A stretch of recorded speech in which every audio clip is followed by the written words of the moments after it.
Greetings and welcome to Star Trek Discovery Pod, a sometimes funny, trying to be smart podcast covering all things new and classic Trek. This guy works out. I'm your captain, Myrriah Gossett. With me on the view screen, you're not talking about me? You're not talking about me? I thought you were talking about. Of course, I thought you were talking about me. What's going on, Clyde? I'm Clyde Haynes. I'm excited. We got randos. We got bosses. Yo, give it up for Tarina. I just like Trina for real. Like I was 90s rapper. I was like, yo, she's a boss. I'm a big fan. Big fan. And we also have our professional associate with us this evening, Jessie. Welcome. Oh, you're muted. You have to unmute yourself. Muted. Dang it! I was you called me professional associate, and then the first thing I do, I'm already muted. So it's like what a title! What a title! Welcome to the podcast this evening, Jessie. We're so happy to have you. Yeah. I guess just first up, if you all aren't watching, Jessie does a great job of recapping these episodes over on her channel on After Dark. But I would love to just get a quick, what are you thinking of the season so far? I am loving it. I know it's still probably going to end up being its usual, like the entire Federation or whatever is at stake, but I am enjoying the kind of more low-key, just fun adventure vibe, like Indiana Jones-esque type of story that we've got going on. Like, I think that's honestly like a fun, refreshing take, not only for Discovery, but for like modern Star Trek generally. So I've just been really kind of enjoying it. So. Totally. Yes. And so tonight we are recapping and discussing Jinaal, which was directed by Andy Armageddon. I always want to say Armageddon. And it's written by Kyle Jarrow and Lauren Wilkinson. Just a couple of reminders before we really dig into the details of this episode. You can subscribe to the podcast on Apple, Spotify, YouTube. If you listen to us, you can watch us. If you watch us, you can also listen to us. All the links are at StarTrekPod.co. And if you enjoy our content and want to hang out with us even more or hang out with the other people that you see in the chat on YouTube for even more time for rewatches, all kinds of fun, you can join us on the Patreon for just $2 per episode. And that's at patreon.com/StarTrekPod. Clyde, if people are hanging out with us tonight, how should they get our attention in the chat? If they've got a question, a comment, some fresh takes, if you will. Mime. Just start miming and we'll figure it out. No, do some voguing. Yes, Vogue is another one. Bust a move. Like honestly, if you just start dancing in the chat, we will know. No, seriously, if you're watching us live, we love it when you watch us live. So if you're listening, hey, I'll say it Thursday nights at 10 o'clock Central or 8 o'clock Pacific or 11 p.m. Eastern. Come on and join us. Yeah.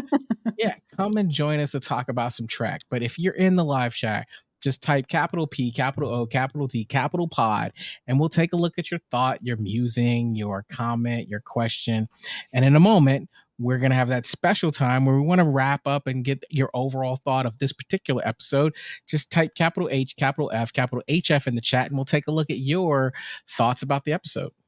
Indeed. And I think it is time for us to dig into those hot, spicy takes. You might call them hot freaks. Hot freaks! Hot freaks! It's time for some hot freaks. This is where we give a quick 30-second recap of what our thoughts were of this particular episode, a la like a Las Culturistas rant, if anyone else listens to that show. Quickly, though, Jessie, what did you think of this episode? I loved this episode. I mean, we went to my favorite planet in Star Trek, or second favorite planet, but my favorite species in all of Star Trek, the Trill, and got to explore more of that. I loved that. I also adored seeing Saru getting to exist outside of Starfleet and developing that relationship, as well as just kind of getting more background and everything. But I think the best part was just Wilson Cruz getting to just have so much fun throughout this episode. I adored every single moment with him. And it all came put into this wonderful wrapper of why I love Star Trek Discovery the most, which is it is such a series about connection and how we handle relationships and conflict between each other and ourselves, and how that's naturally going to arise, but how Star Trek and hopefully our eventual arc as a species is to understand that while conflict will come up, we are always about trying to figure out how we get through that in a positive and healthy direction. And that's why I love Discovery. So yeah, I adored this episode. Totally. Clyde, thoughts? I also love this episode. I mean, at one point, I kind of found myself thinking, am I watching Star Trek 90210? But I loved it. Like, it was, you had the right mix of, I don't want to say relationship drama, but it was like relationship nuance, right? From a variety of levels. You've got this will they, won't they between Book and Michael. You've got this new relationship, a mature relationship between Tarina and Saru. You've got the young relationship, not a relationship between Gray and Adira. Like, there's so many, and then you got all these new people that are walking around like they belong, and I'm like, really? You just gonna show up in the last season like you've been here the whole time? I think not. And also revelations about Linus. Like, what? Yes. I thought this was a great episode. It's one, I think that my favorite thing, and I can't wait to talk about so much, but one of my favorite things is this is felt like a complete episode. It's one of those where you don't want to miss a minute. Like, from the beginning to the very last scene, don't turn away. Like that, it was full. Like, I really like this episode. I don't want to get too hyperbolic in it, but I liked it. Yeah. Yeah, I agree. This one's really up there for me as well. I really enjoyed, I feel like this season so far has had some of my favorite kind of two-hander scenes that we've had in a while. I feel like there's some really smart pairings. I really enjoy Burnham, Book, and Culber as like a little trio, because I think there's a fun, interesting friendship dynamic between Culber and Book, as well as the tension between Burnham and Book romantically. So I thought that was a fun way to play with that. And then I agree, this was like a really beautiful way to show the evolution of different types of relationships and how those can evolve over time and what it means at different stages of your life, I think, as well. And Wilson Cruz, just like true MVP of the episode, truly a delight. Like, the moment that switch happened, and we're going to dig into it, but I was like, oh, I'm ready to love this episode for the rest of the time. Like, I cannot get out of my head him saying, I just follow the path. I just can't, I can't get that out of my head. It was perfect. It was perfect. It was such a wonderful showcasing of talent. Like, when you think about this cast, one thing I love about this cast is it's so talented. So when you have somebody like Wilson Cruz, who's largely been playing this note throughout the season, so far, and for a while now, you occasionally you got to let him stretch his legs and show you, like, just I'm more than just where you have me. And this was like, whoo, to your point, Myrriah, from the moment that switch happened, you were like, look out. Yeah. Like, just buckle up. He's about to do it. I was like, oh, we're in the hands of a professional. I'm ready. Just take me away. Take me away, Wilson Cruz. Some comments from the gallery here. We have Nicole Hotfrake. Love the looks. Book was throwing Michael's way. Also sad about Adira. I love them so much and want them to be happy. Me too. But I think there's happiness in finding yourself. So I think we're on a good path there. From Can we have sad commentary that Rainer's descriptions of Reese, Pollard, and Linus are more character development for them than we've gotten in 4 seasons. I feel like they're trying to remedy that, and that's why it also makes me sad that this is our last season, because I feel like they finally redirected the ship, I think, in a very fun direction this season so far. We also have a couple messages from the menagerie, which is a bonus. If you are one of our patrons, you can let us know what your hot frakes are early. So maybe if you're someone who's like, I'm not a night owl, but I still want to participate, you can let us know. Karen says, I really enjoyed this episode a lot. Blue is amazing. I'm not super invested in the young adult relationship, but I thought they nailed this really well. Love Tilly and Raynor together. Special kind of chemistry. Tilly is an absolute delight in this episode. She's also really, as a character, turned into everything I wanted her to be. Really enjoyed seeing Cruz inhabit a different character who seemed very interesting and cool. And then some favorite lines, but we're going to get into those later, so I'm going to save them. Mag says, emotionally overwhelming should be Disco's tagline. Facts.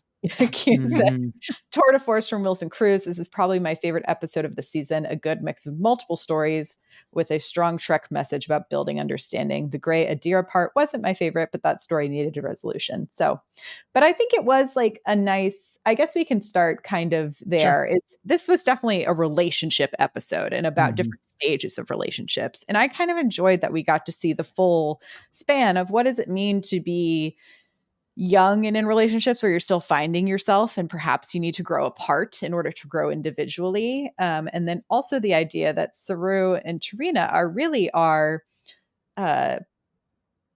it's like, Tarina has such wisdom about what she wants in a relationship. And then I feel like Saru is still like, oh, this is how relationships are supposed to work. This is a really lovely combination to sort of see the two sides of the spectrum. But what did you think of our two love stories in this episode?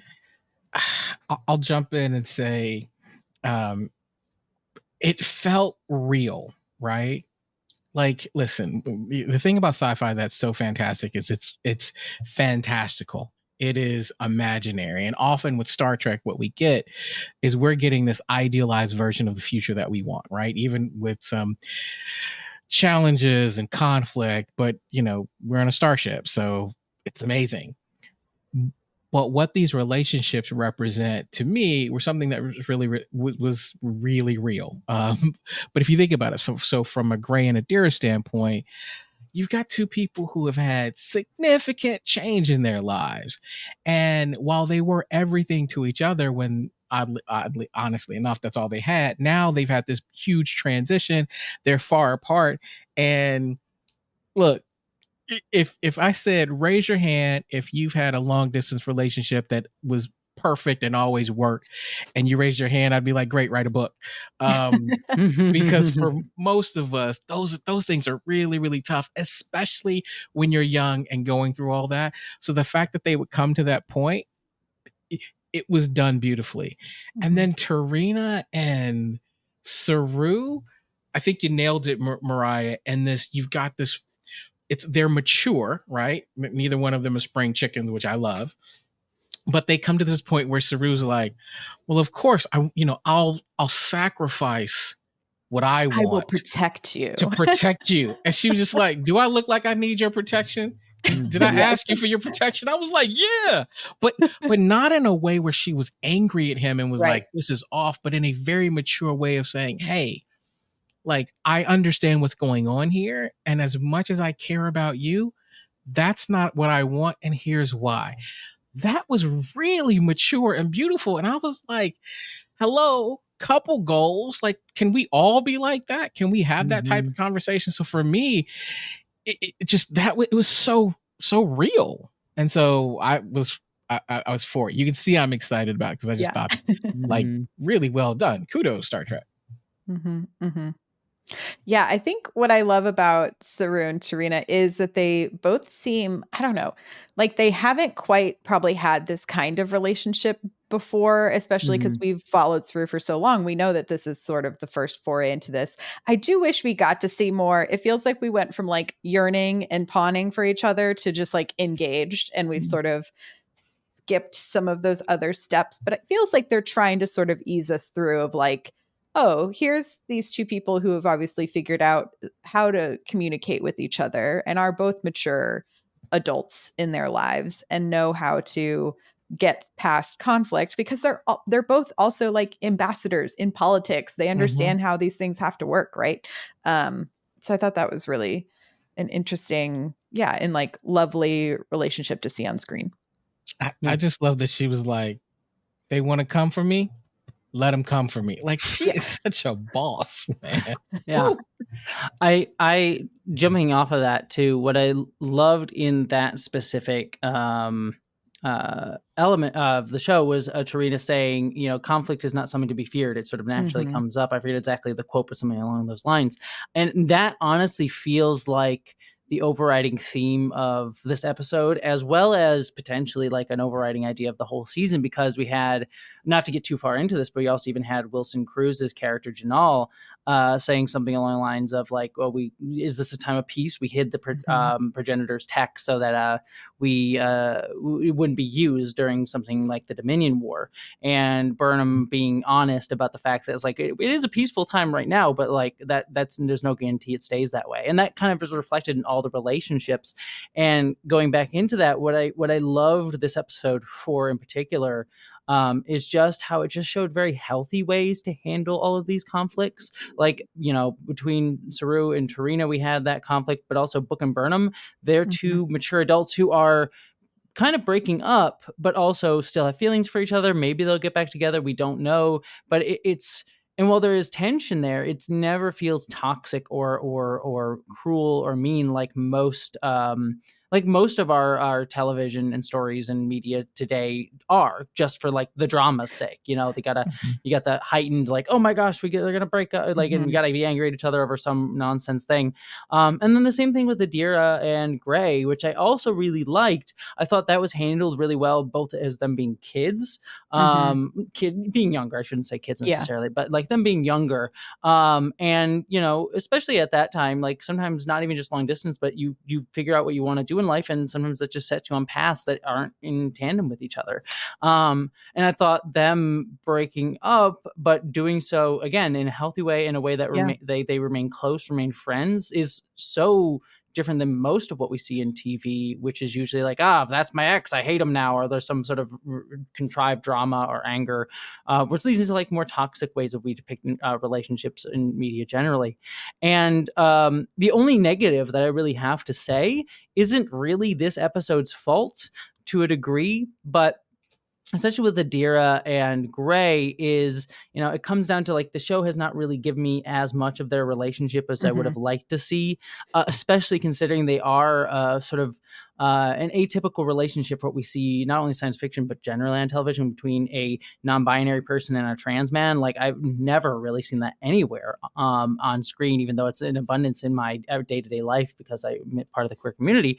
And so I wish I'd gotten more of that, so that this breakup felt a little like it felt either a little bit more earned, or I felt a little bit more emotionally invested in it. And so while it's well handled, I feel like it doesn't hit as hard as it possibly could have. We gotten more of them, but again, that comes down to like 10 episodes per season, other stuff to going on. But so it's not the episode's fault, but it is an element of criticism that I have. Yeah, totally. It's the whole like show don't tell. It's like, oh, we heard you tell us about how you've been hollow chatting for months, and it's like, oh, it would have been nice to have seen any piece of that. Yep, exactly. I think this is why I missed short treks, because to me, this would have been a perfect avenue for a short trek possibility with these shorter seasonal orders, with only having 10 to 13 episodes per season. I thought that was like, I think back to the episode of like Tilly and the Queen, and how fun that was when then the Queen did show up and you felt like you knew something because it wasn't from the episode, but you understood their relationship on a deeper level. The same thing with like Saru's backstory episode. There's just such a availability for that. And so I do miss those opportunities. And I saw one of the writers from I was just about to mention that if you didn't. Yeah, I was like, I think I retweeted it over on whatever that platform is called now. The artist formerly known as Twitter. Yes, formerly known as Twitter. But yeah, one of the writers kind of tossed up a section of a script that was essentially what would have been like Adira's short trek episode. And I thought it was really lovely. And it was something, after I read it, I realized, I think one of the characters that comes into meet with Raynor is the character they're talking about in that short script. Anyway, so that was like a fun little like, oh, I wonder if this is where all of this would have connected if we had more time and more episodes. But yeah, I agree with you, Jessie. I think it would have been nice to have been shown, not told, about how their relationship had been evolving over this time. But I thought the breakup scene was very well handled, very well acted, and the part of like, oh, we are genuinely still like have feelings for each other, and it's just going to have to change and grow in ways that support us as individuals as well. And I thought that was nice. to not be like one of you has to sacrifice a dream in order to be with the other person, which is also very common, I think, in media representation. The other kind of push-pull relationship, I guess we could say in this episode, is Tilly and Rayner, which I think is like a fun pairing on screen together. Mm-hmm. What are we thinking about this overly cranky commander?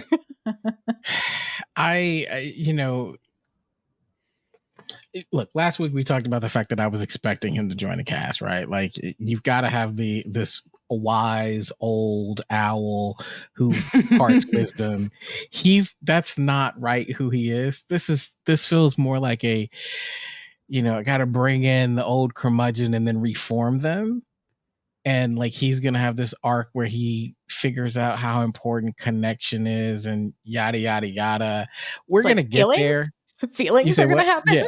Yeah. I'm like, on Discovery? What? I'm like, can we get there fast? Because I'm like, oh, okay, here we go. Like, my favorite part about that interaction was Tilly, because when you think about where we were season 1, Tilly has come a long way. And I feel like it's perfect that she's on the ship right now, because when you think about Tilly, not only is she's a lieutenant. He kept saying lieutenant, and I was like, do you know who you're talking to? Like, she had your job once. Yeah, she had your job, right? Like, the only reason why you have a job is because she don't want it, right? Like, she had your job. Like, she's a part of the crew, but she's not really a part of the crew. Like, she has another job if she likes to go to it. So she's in a position to tell you anything that she wants to tell you. And I love it. She's like, what's the worst you're going to do? Fire me? You can't fire me. You can't. And her best friend is the captain.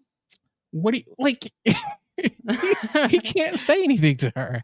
Like, like that was the beauty of kind of putting her in that situation. And so I'm excited to see his arc kind of progress.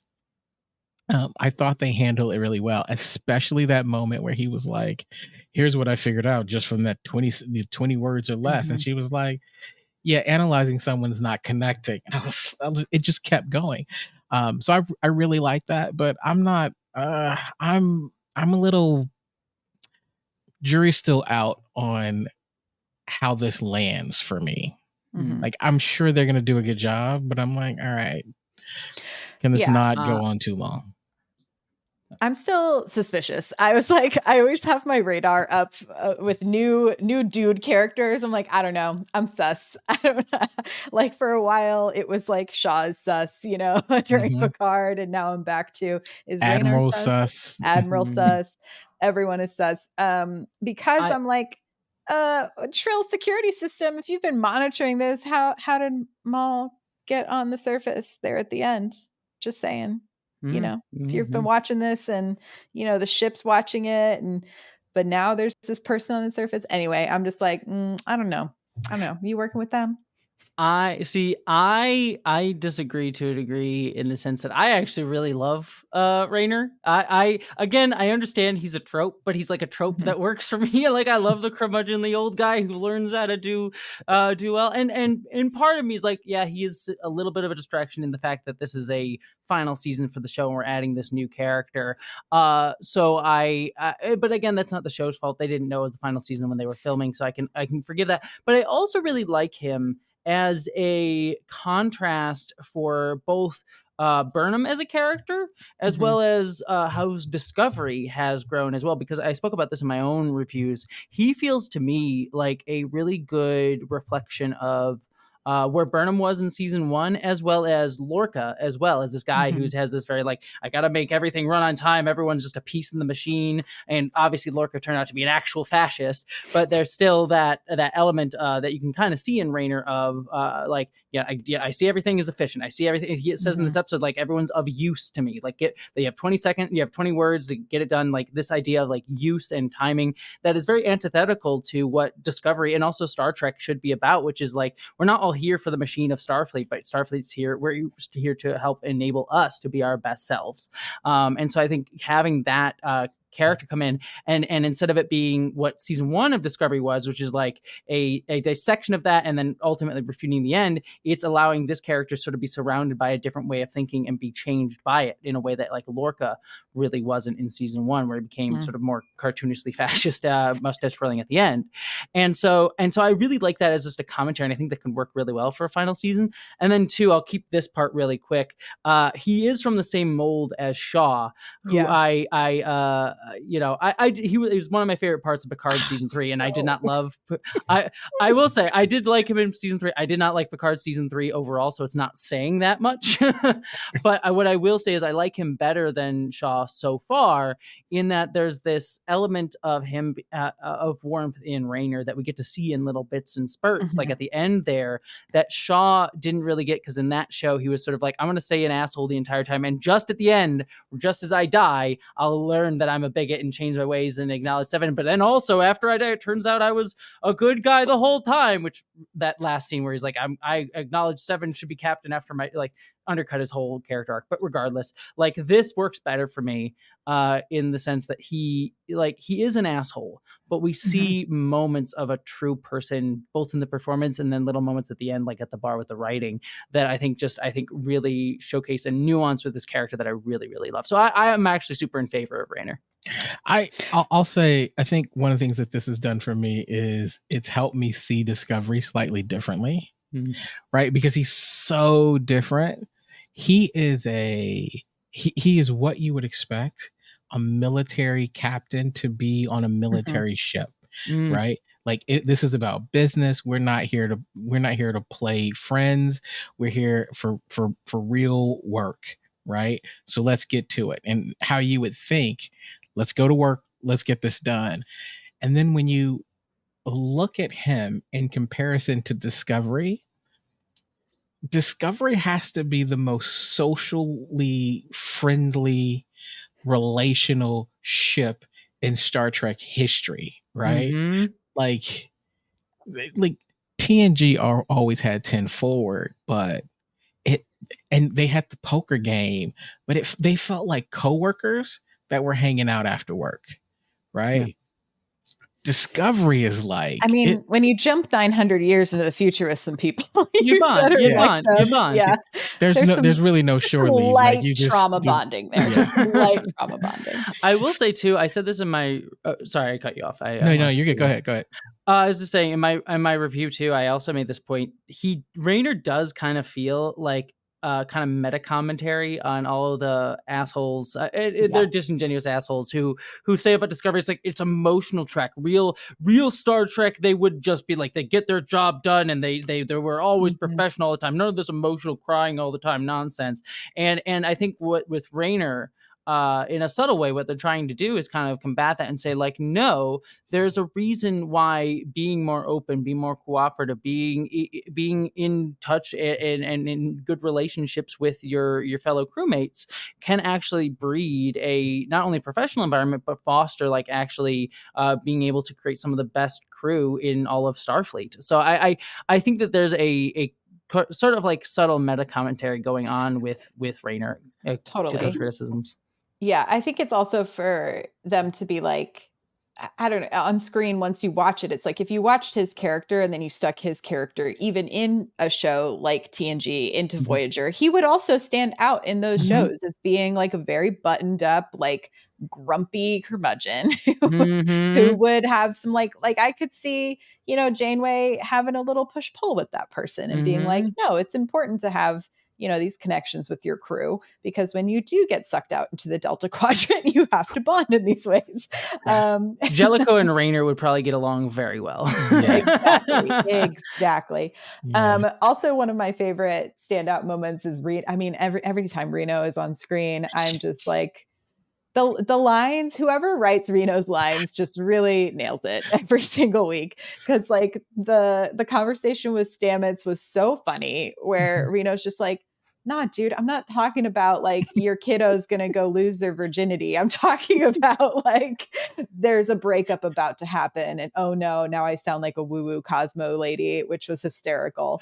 And then the last time I was here, there were chips. Like, where are the potato chips? What's happening Yes, here? it's like where there's snacks. Like, I need the snacks. yes. But I do want to get to Wilson Cruz. Wait. Before we move on from Reno, you know, I was watching something where someone was like, you know, I'm the fun uncle. I'm the funkle.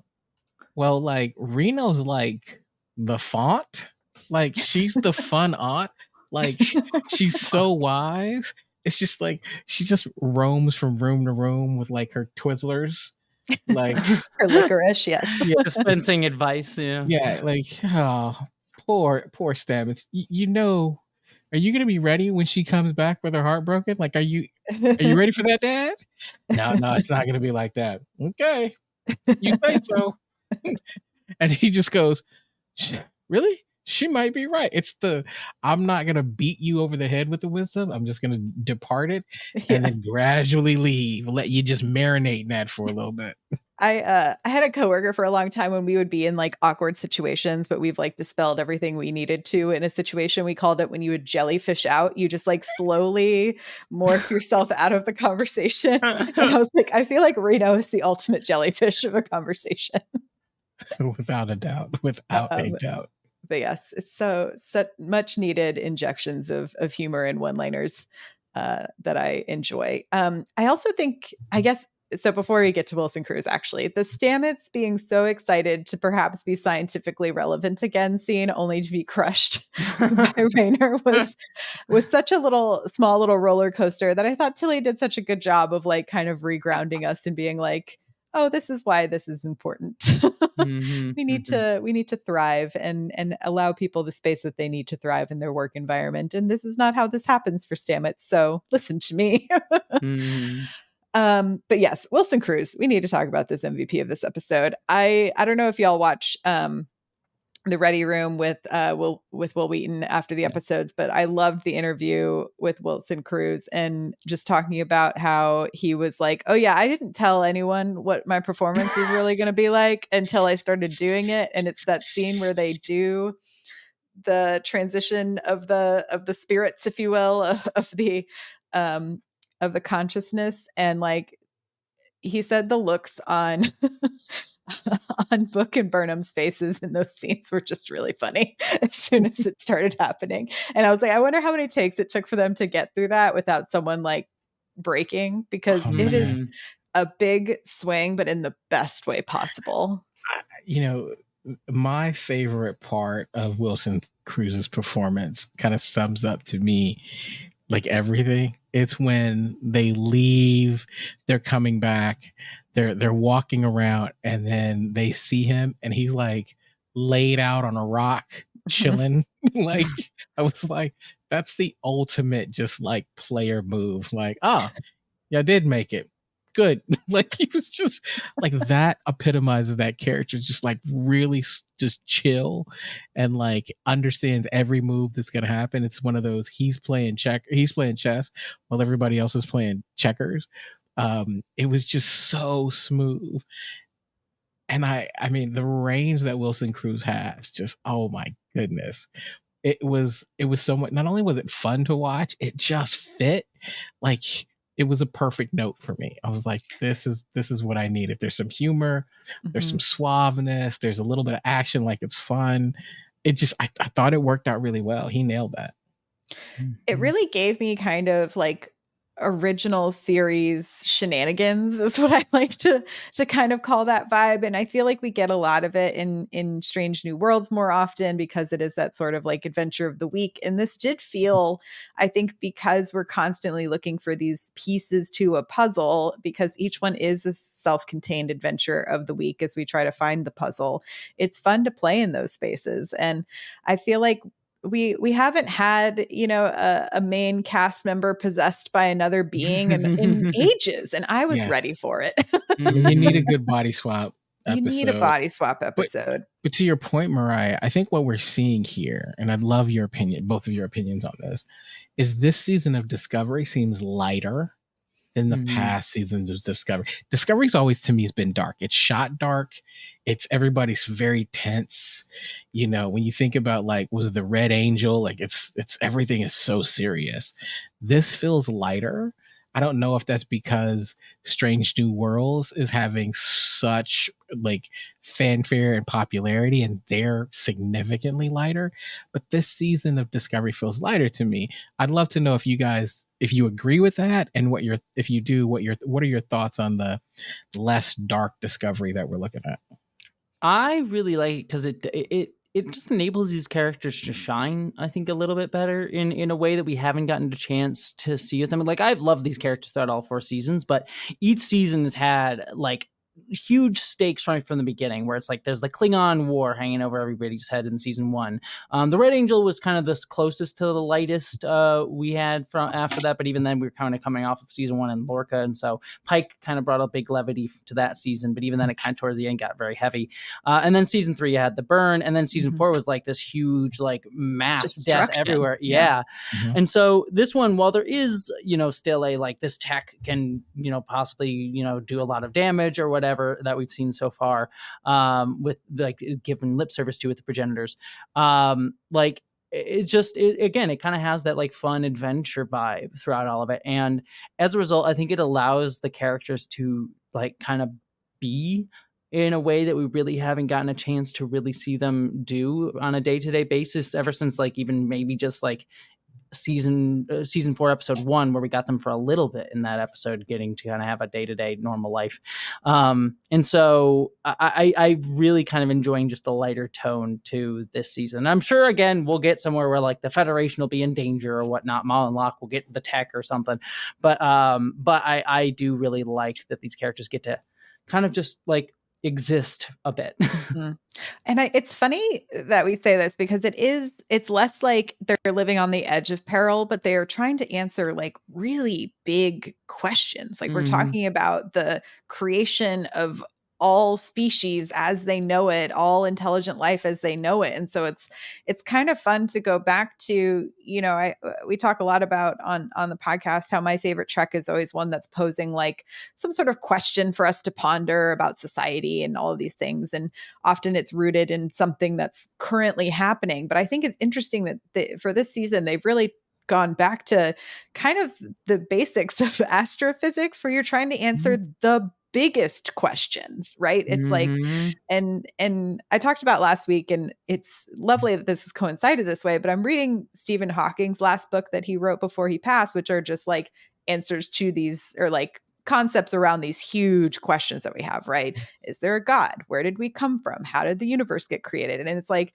those are the ultimate questions of humanity. And so it's interesting that this is the lightest season that we've had, but I think it's because it's such a common question across all of humanity. It's not this slice of like, oh, how do we process trauma as species, or how do we deal with death, or how do we deal with this? It's like, no, what is the one thing that truly connects every living thing that we interact with? And I think that's interesting that there is that light and levity when you're considering life. I don't know. That might have gotten a little No, too like preachy and weird. no, I love that because you're just making me think about 2 things. One is there's this constant theme throughout all of Star Trek that that exploring, like the desire to explore, is what causes us to better ourselves, like the desire to learn, to seek out new life and new civilizations, as they say. Like even Cisco, way back in the premiere of Deep Space Nine, said like, the reason we value linear time to the prophets is because like we want to know what happens next, like that sense of like what's coming next. And Star Trek has always shown like characters who are omnipotent, like Q, or have more power, ultimately become incurious, and as a result don't pursue their better selves. Like again, I think like Q being the most obvious version of that. And so the end of this episode, where Burnham and Culber sort of sit down and talk about like some questions don't have answers, and them as explorers who constantly search for the answers, not feeling comfortable with that and wanting to know what the answers, and that's hopefully this journey will bring them there. I'm so curious to see how this season is going to evolve that concept, because I wonder, they seem to be setting up like, oh, we'll get the answers by the end of the season. But I wonder if the ultimate, thought of the season is going to be like, sometimes you have to be okay with just the pursuit of it, Mhm. and know that you're never going to get the ultimate answer in the end, but it's the pursuit of that is worthwhile. And it kind of goes back to just my favorite quote in Star Trek 2, which is Data saying, we must strive to be more than we are. We may never reach our ultimate goal, but the effort yields its own rewards, which is my favorite quote in all of Star Trek. And it kind of goes to that same idea as well.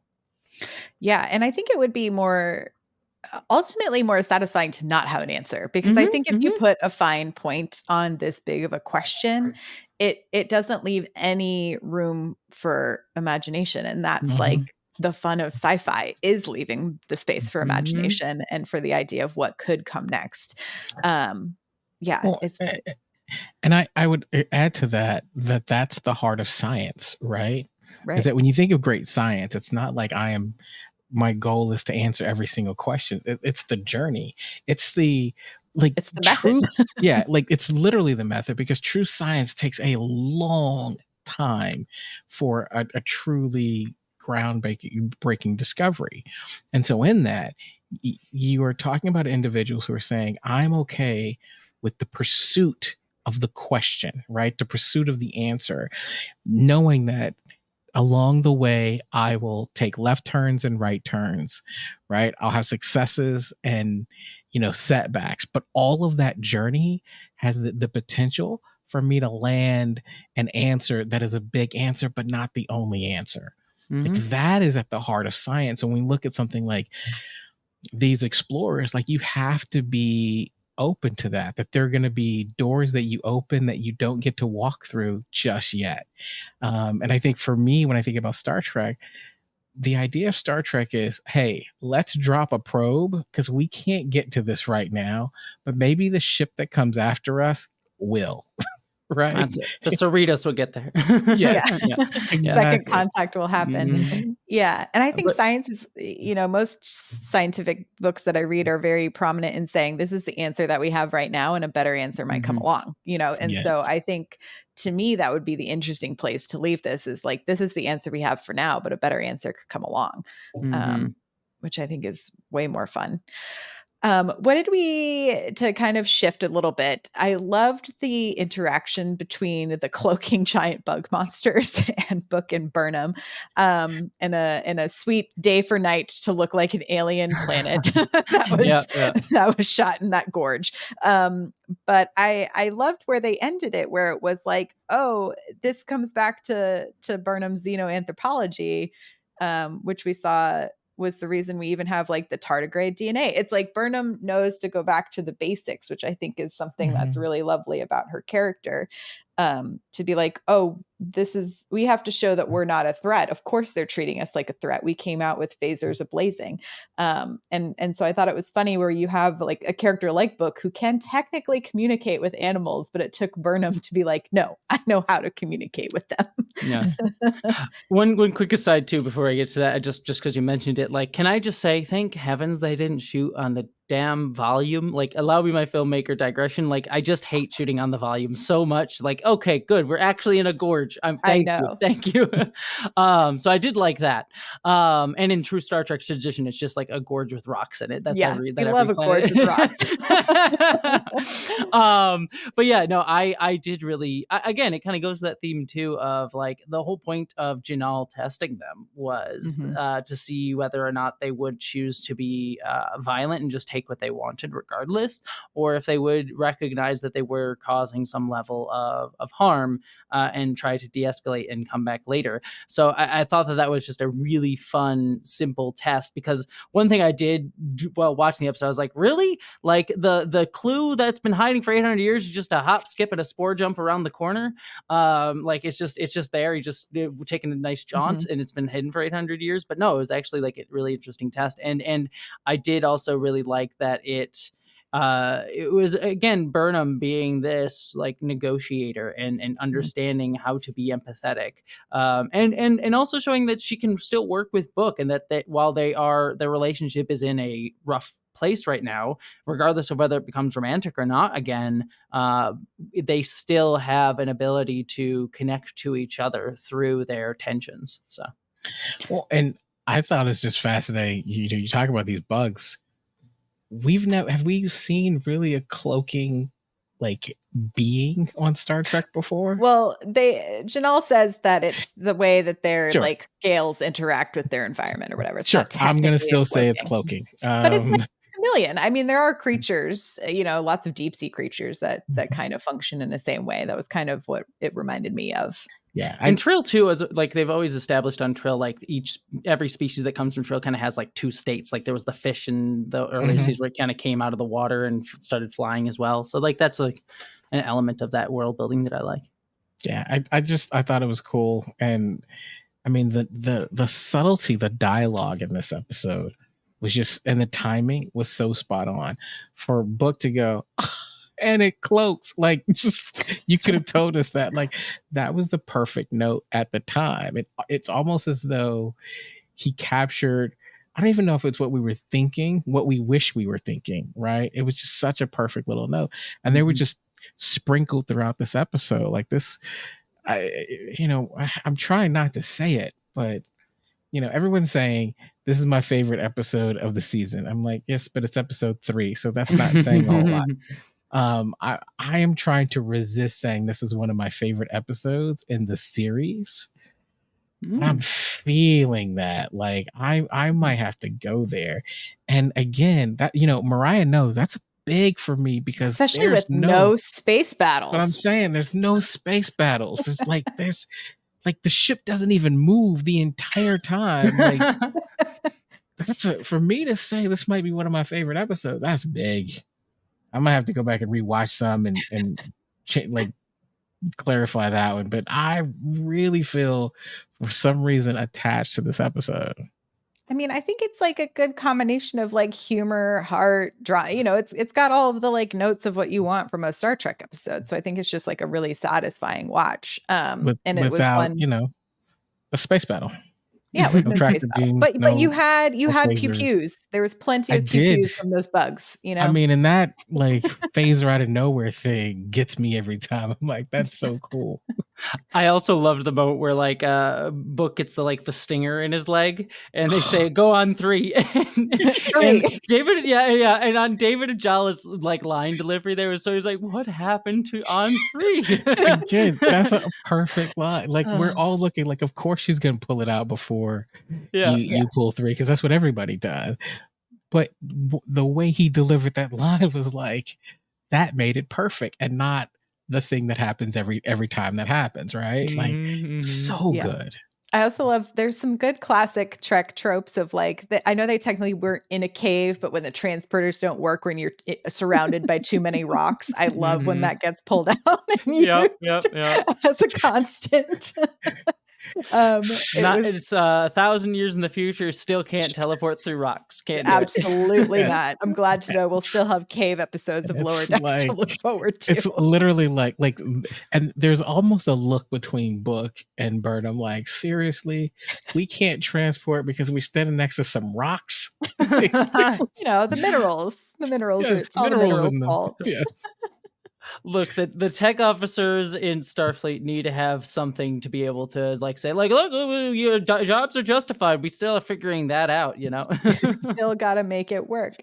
I do want to talk a little bit about Maul and Book, and I feel like it's very poignant that they ended this episode with Book looking at this photo of Maul, and we get sort of that introductory of like, she had a rough childhood, and Book has this connection to her father. It was his mentor, and like, I'm really hoping we don't watch Book ruin his good reputation for for someone who has a bright, shiny object like last season, where it's like, oh, I see you want revenge. Let me give you revenge. I hope it's not like, I see you're missing family. Let me give you family.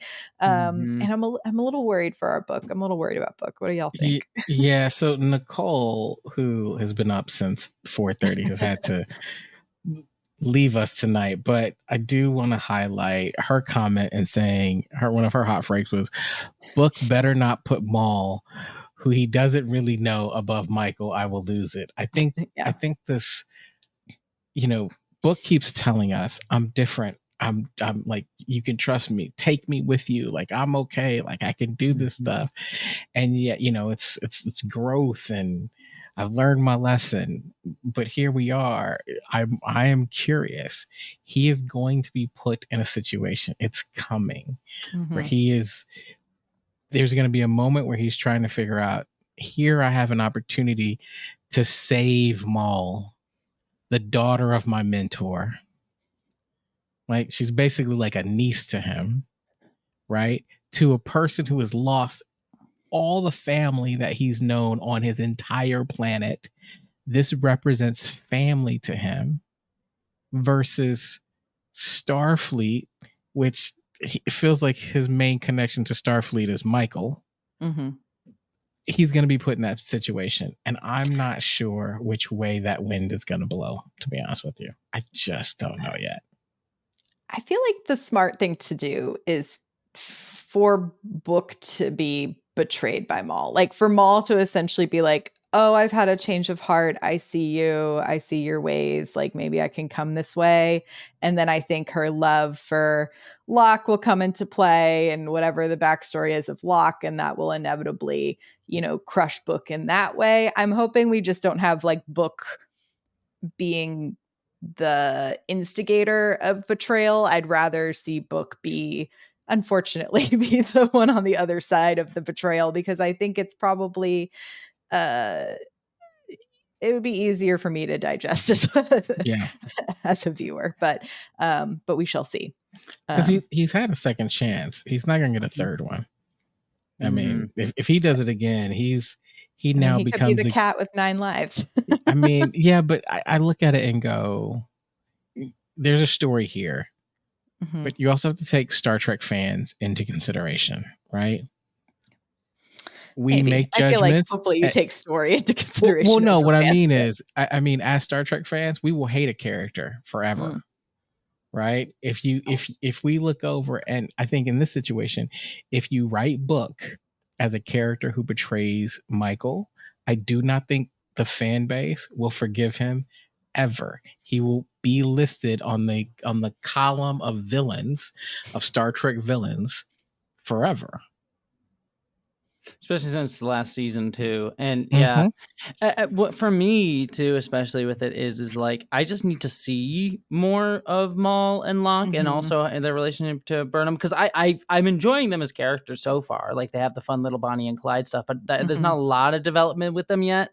And it's only been 3 episodes, so there's certainly more time to develop them. I don't think it's a failure, the show, just yet, but it is one of those, like, it's hard for me to be able to extrapolate anything, because we're being told a lot about them, especially as Book is tied in that, because we've never really met his mentor, and we know what it means to him to have some sort of connection to family, but we don't really have that much connection between him and Maul besides that one scene. So it's like, I just need to see a little bit more before I can extrapolate or really see where it's going to go. But I hope the smart way, I don't know, not necessarily the smart way, I feel like the good story way is to, like, have in maybe the final few episodes, have that moment where Book considers one way or the other. Whether or not they'll have him choose to Michael or not will be sort of the big tell. But I feel like, again, this is like with the asterisk, they didn't know it was the final season, but I feel like if they're going to go for that happy ending, I feel like he might pull for Michael, but we'll see. It could pull a little bit of a sad, bittersweet ending too. So I think the other thing here is that when we keep saying Maul and Locke, but we're focusing on Maul, because Maul is the character that seems more interesting, and that I think Book is drawn to and we're drawn to. I imagine that Locke is going to screw this up at some point. I think Locke is emotionally charged, and easily jealous. And I think, I could foresee a situation where Book is near death because of something that Locke did, and that changes the dynamic here. Because I think the idea that Book wants to get to know Maul, even in a more like of a family uncle kind of way, is going to be threatening to Locke. So. Yeah, and I think we talked a bit last week about how, to me, it's very evident that Locke is more into Maul than Maul is into Locke from that Facts. first kind of exchange we saw, and the way that he reacted when they're trying to sell the goods to Fred. And so I would be very interested in how that dynamic shifts, and perhaps Maul uses it to her advantage at some point. To get more of what she wants, and perhaps she wants to break away from Locke. We don't really know anything more about their dynamic, except he seems a bit clingy, and his face reforms after he takes off the helmet. So yet another relationship dynamic in the episode. See what you did there, Myrriah. I see what you did. Indeed. What happened to the Trill security system? How did Maul get into those caves? It's just that good. It's just that good. Yeah. Just that good. And then she was like, I'm going to put this thing on Adira's sleeve. I hope they don't notice. And then, go ahead, Myrriah. Oh, no, it's a big question, so you can go ahead. Oh, I got some little questions. Okay. I wanted to just bring up the kind of the 20-word conversations with Raynor. We get, I guess, some formal introductions of some new faces. But we also noticed, I noticed that Owo wasn't there, Detmer wasn't there. We see Reese, but they also kind of dropped this Easter egg that Nilsson's not there anymore. Mm-hmm. Because did I miss that? I think she might have gotten casted on another TV show. Well, I was thinking, did I miss that before? This is the first time they've kind of let us know that she's not there. Yeah, I think that's the first they've let us know. I have a feeling some of these are faces we might see in Academy. That's my my predictus. Okay. Also, because I've worked in budgets, I was like, oh, they shot on location, so they couldn't afford reoccurring characters. So it's all guest stars this episode. That's how you manage a budget. And it's just, oh, let me go get Owo. Owo's not here. Just kidding. I was disappointed because I really wanted to see how Detmer and yes. I was like, you can't talk to Owo like that, right? That's not gonna work out well for you, Raynor. That's gonna go a different way that you're not expecting. It would have been funny. Yeah, that's why I think that happened in my mind. Detmer's got more side eye than anybody else I've ever seen. So I was looking forward to see them two interact with Raynor. And I think we'll get it in another episode, but it would have been nice to have had those one-on-ones. Yes. Also, random aside. This is just random aside, but I need to put it somewhere. Yeah. Because you mentioned you watched the Writing Room earlier. Did you catch that sly little hint with Wilson Cruz? Yes. Yeah, it's Star Trek. You never know when our faces might pop back up again. And I'm like, little Academy guest starring appearance, maybe. Hopefully, we'll see. So, I mean, it's taking place in the same century. It would make sense. They've also Mary Wiseman has also been. I can't interestingly tight-lipped. Yes, yeah. So. I definitely think we could see Stamets and maybe Reno at the Academy easily. I think that's a no-brainer. And if Stamets is there, it would make sense that we might see Wilson Cruz there as well. Yeah. All of that would fit really, I think, really I hope they're well. just I was like, I don't know, in the ultimate FU to series orders, they're just everyone's in Academy. I don't know what you're talking about. This is our new show. Discovery. They're all going to the Academy now, and that's just how they get around it. The end is they all decide they need to teach. They all just want to go the way of Tilly, and they're going to retire the Discovery in that cloud, and that's how that's going to happen. We're going to go teach a bit, Zora. You just go off and do that. Zora's going to protect the technology, live in this weird little cloud. That's how that ends.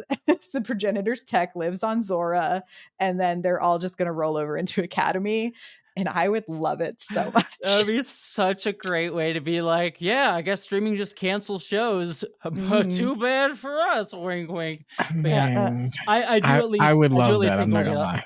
Yeah, I would love it. I do at least think we'll probably get to see a little bit of characters jump over to Academy. And actually, you saying Stamets, I'm like, ooh, that would be an because he's like looking for purpose this season. I could easily see his purpose at the end of the season. Like, I should teach. So, yeah. Well, he was going to leave very early on. He was going to leave Discovery to be a teacher. So I'm calling my shot that he's going to be on Academy. Like I'm so here I for could that. be wrong. The two of them go over to that show. Been very wrong in the past, but that's my shot. I'm calling my shot. Let the theater geeks rejoice if we get Mary Wiseman and Anthony Rapp over on Academy. So my big final question so far is, do we think the Federation is the right place for this tech to live now? No. That was such a quick no. I mean, I'm thinking about last season when you had the council discussing like going to the DMA. The DMA. I was going to call it the DMR. The DMA. like looking at those cast of characters, I just don't know. And I realize that I might be xenophobic because I've always loved Star Trek characters, but I think we saw a race that basically had a cobra snakehead I was like, I'm out. You snakehead guy, I'm out. Like, nope. That's the same species from that TNG episode, right? I believe, right? Like, with the snake and the mongoose people or whatever from way back in season 1. Yeah. I'm like, no, kick them out of Federation. Like, I can't do snakehead guy. What's the species they were talking about at that council meeting? They're from the video game. I thought you meant the Breen. Yeah, the Breen are from they're from DS9. They're the group, the helmets that sided with the Dominion at the end of DS9. Yeah. I just know their storyline gets, I think, more fleshed out in one of the video games. Anyway, I'm excited. I hope the Breen. I have a whole pilot about the Breen if we get to the Breen. Yes. Yeah, no, but to answer your true question, I don't know that I trust the Federation to really safeguard like world-ending life or death technology. Currently in the chat says no one should control that tech. I agree with that. I mean, like, do we not want 28 days later, but in space, if it can regenerate people from the dead? Yeah, that's always such a bad idea. I swear. Oh, sorry. Yeah, go ahead, Jesse. I was gonna say, I swear, if they do a character dies and then they bring him back with the tech and then it gets destroyed nonsense in the finale, kind of like they did with season 4. Oh man, I'll be upset because like, or the Genesis machine. Yeah, I don't.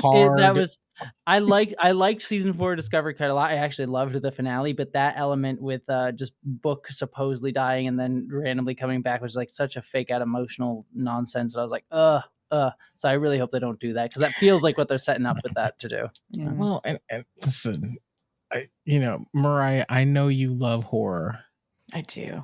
I'm ready for zombies in space. That's what I'm just saying. Like, look, we got a Zombieland in episode 1 of the season. So if you do this, like that turns into a zombie movie, and those never turn out well, right? Sorry, Pilos just blew my mind here in the chat. So no bringing back Quajon. Would they use the machine to bring it back? Whoa.